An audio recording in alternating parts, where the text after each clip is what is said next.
So I'm going to introduce myself. My name is Nicola Bonora, University of Cassino, and this is a joint collaboration. This is the results of joint collaboration together with Zanardi Fonderie, Zanardi Foundry. The paper I'm going to present today is Constitutive Response of austempered ductile cast iron at high strain rate, and this is a brief outline of my presentation. I will introduce a little bit the background of the austempered ductile cast iron, scope of the work, experimental characterization, some material modeling, and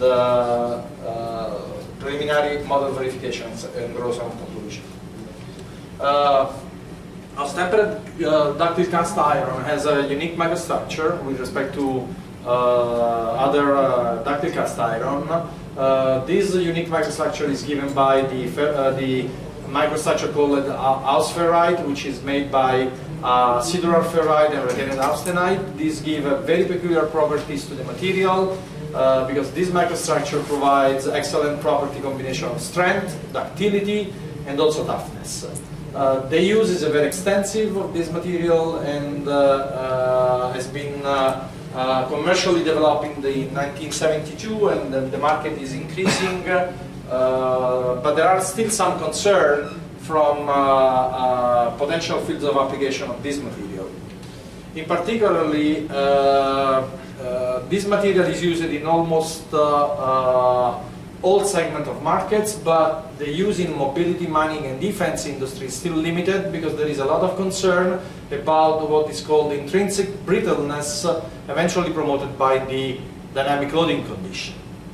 So the scope of our work was to investigate the response of these austempered ductile cast iron at high strain rate, also investigated the effect of temperature, and the scope is to characterize the material, to compare with more reference steel. This is a standard in the fields of cast irons, in order to provide comparison with reference materials, and also to develop some constitutive model. It's going to be very simple, but this is the aim of this constitutive model is to support simulation-based design for manufactured components operating under such dynamic condition and temperature. We planned to investigate several kinds of austempered ductile cast iron.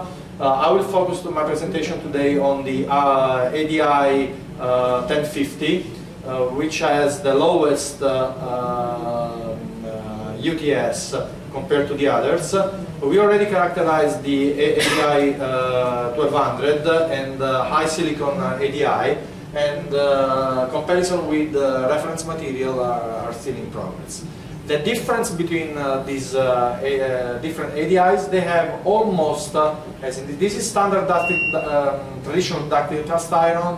These are the microstructure for austempered ductile cast iron, and in terms of microstructure, the difference in properties, increasing in the UTS and the nominal yield stress and elongation, is related to the microstructure and the size of lamella of ferrite.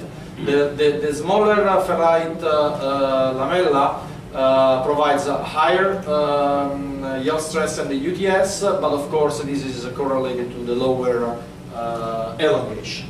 So you can design your material in order to have the properties and activity you may need. In terms of experimental characterization, we planned quasi-static testing and high strain rate testing at different temperature. We focus our work on room temperature and low temperature, -60, where brittleness can be eventually enhanced by temperature.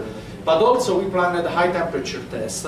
This test was planned in order to have a response of the material at the same temperature that the material would experience starting from a reference temperature of 25 degrees in high strain rate because of the adiabatic condition during plastic deformation. So we planned this test. Another idea was to use the same size of samples for quasi-static and dynamic testing. So the dynamic testing, which has been performed with the Hopkinson pressure bar, give the condition for the samples that is also tested quasi-statically, in order not to have a size effect. And we measure strain in the quasi-static and dynamic testing using both strain gauge signals in the Hopkinson pressure bar, clip gauge in the quasi-static, but also we use the DIC correlation. Low temperature test was done using inflating nitrogen, while high temperature was done using actually not induction coil was used on the Hopkinson pressure bar, while high temperature chamber was used for quasi-static testing. This is the schematics of our Hopkinson pressure bar that we have. Our Hopkinson pressure bar is a direct tension bar. It's almost 8 meters long, and we can reach nominally up to 10 to the power of 4 second to the -1 strain rate. It allows direct access, visual access to the samples, so we can also use induction coil in this section or use a high-speed camera in order to have some sort of in situ post-process image for DIC analysis. Results of characterization. This is show the we got a very good repeatability of tests in terms of global response. Here we have true stress versus logarithmic strain, 3 temperature, low temperature, room temperature, high temperature. And the first interesting observation is that as soon as you lower down the temperature, you go to lower temperature, you would expect higher yield stress. While we saw that the yield stress, or at least what we call nominal yield stress, for this material, and I will tell you right now why we call nominal or apparent yield stress, is lowering down, is going down, while the hardening rate is increasing. Going to a higher temperature doesn't change much in terms of work hardening rate, which looks like that at least at this temperature that is almost 70 degrees C with respect to the room temperature is almost remain constant or saturated, but it's a little bit going down, and also the yield stress is a little bit going up.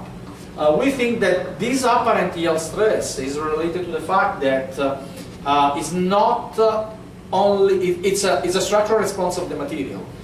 It is controlled by the fact that there is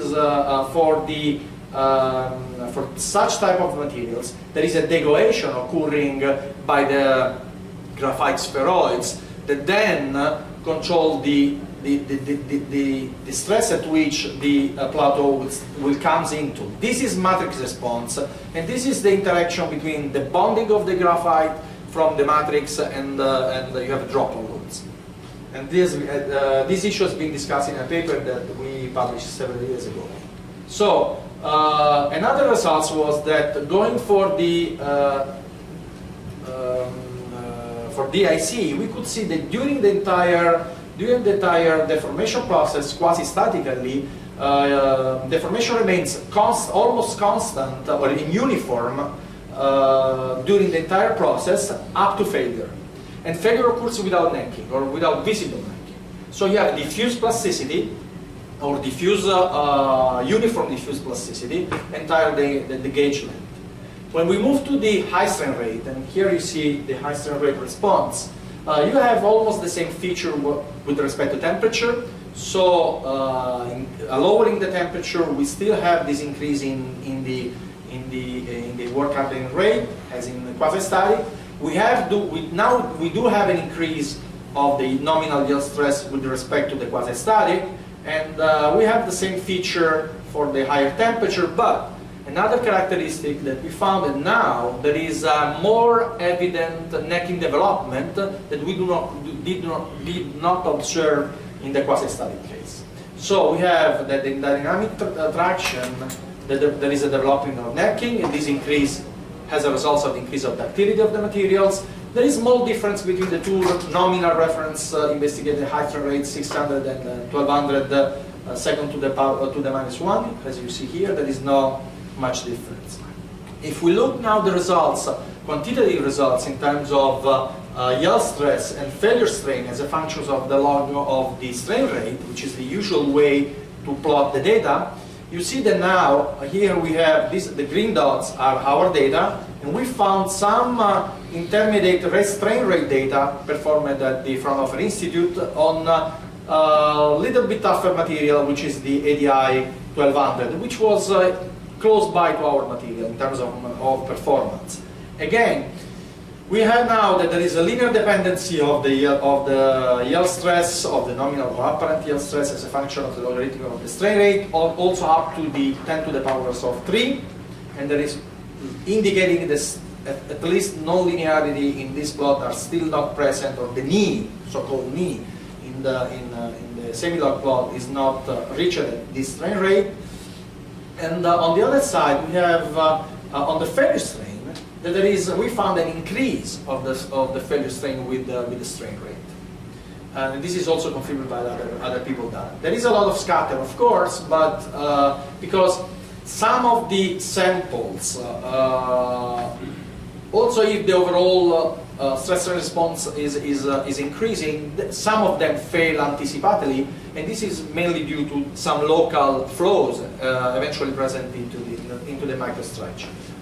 We also found out that there is no difference in the way how the material fails in the quasi-static and dynamic case. This is the zoom of the fracture surface.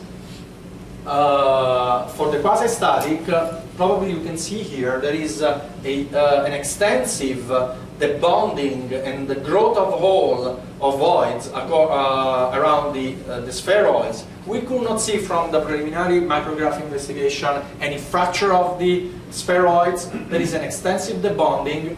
Looks like that the mechanism is like the matrix debonds from the spheroids, then growth, and then there is coalescence between nearing particles, nucleated voids. There are no secondary voids in the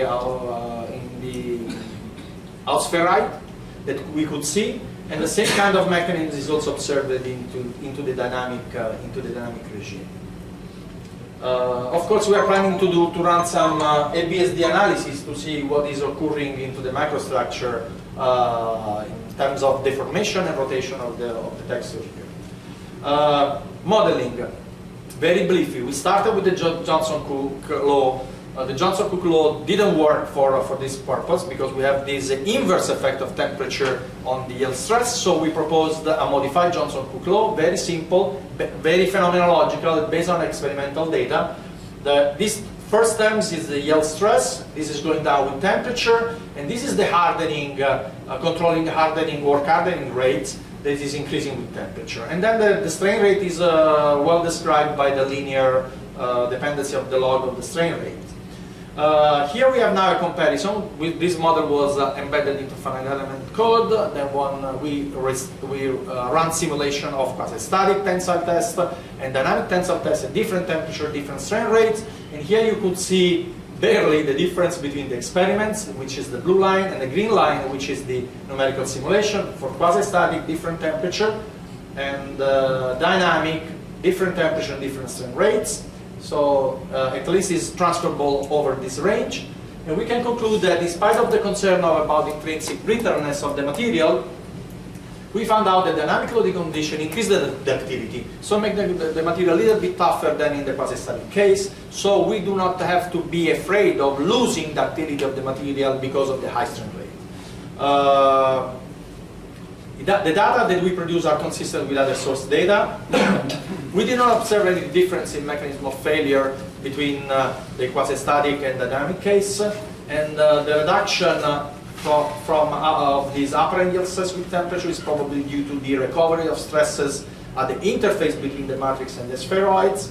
And the proposed model, which is phenomenological, seems to accurately reproduce the material response, at least over the range of variables, temperature and strain rates that we investigated. Thank you for your attention.